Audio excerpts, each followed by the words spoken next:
باسم باسم فين؟ انا في البرتغال. ايه رايك في البرتغال؟ حاجه جميله قوي. تعيش هنا؟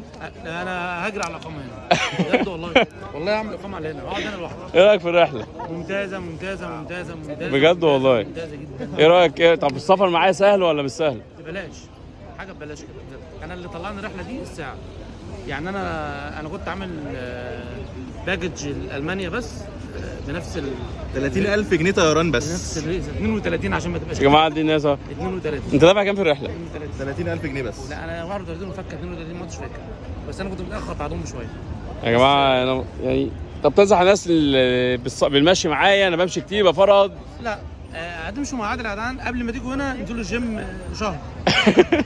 بامانه. طب انت تعبت المشي؟ تعبت ماشي 18 كيلو في اليوم. طب ما تنظر كده عشان الصحه. بس احنا عودناه ان هو يركب، دلوقتي بقينا نركب شغالين اوبر. تجربه الهوستلز، طيب انت ايه رايك في تجربه الهوستل؟ ممتاز.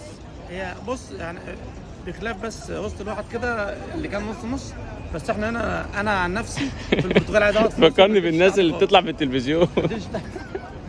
الهوستل بتاع برشلونه جامد جدا جدا. وبرشلونه كان حلو.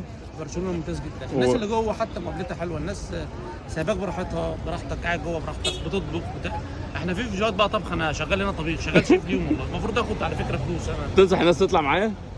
اللي ما طلعش معاك يبقى خسران. يا لهوي. مش عايز اقول بقى فلان بيطلع بكذا وفلان بيطلع بكذا يعني انا بشوف ارقام. طب انت مثلا الرحله الاخيره بتاعت راس السنه دي الناس كتير شتمت فيا وشهرت بيا وقالت لا ده رحلات وحشه وبينصب على الناس وبيعمل. ان انت تطلع مدريد وبرشلونه والمانيا وتطلع لشبونه وتروح فرنسا، وكنا هنروح اندورا كمان واحنا ما رضيناش.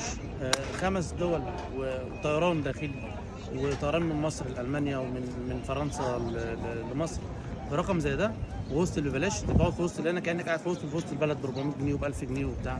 لا انا رايح بعديه بلجيكا وهولندا بنفس الفلوس. ولسه مكمل 4 ايام بلجيكا وهولندا بنفس الفلوس كلها. والله فلوس زياده. معانا ناس راحه دوله بس والله بنفس الباكج ده، والله بنفس الباكج ده. دي حقيقه تدي الرحله كام من 10 بس مش عشان قدامي. لا انا مش هقيم كام من 10 يعني، لان انا ما طلعتش رحلات ثانيه اول مره اطلع اوروبا، بس انا على الاقل معايا يعني. انا مبسوط جدا جدا جدا جدا جدا. تطلع معايا تاني؟ طبعا، بس طبعا اي مره في السنه، مش عايزين نخرب بيتنا يعني. لا يا باشا ان شاء الله نعمل حاجه رخيصه قوي بقى. اصلا الرحله معاك حلوه بصراحه، انا انبسطت بوجودك واتمنى اطلع معاك تاني. ده انا شرف ليا والله العظيم حبيبي. كفايه ان انت اصلا اللي شجعتني ان انا اسافر. يعني انا في البدايه اصلا بكلمه وانا باسبور ابيض ما اعرفش اي حاجه، كل شويه الاقي طاير في دوله قلت لا لازم اجرب، وربنا كرم برضه وخدنا حبيبي. الحمد لله. حبيبي يا حبيبي يا عم باسم، تسلم لي. حبيبي تسلم لي. ده التقييم ده عجبني قوي الصراحه، انا انبسطت قوي من كلام استاذ باسم. احنا موجودين حاليا في لشبونه.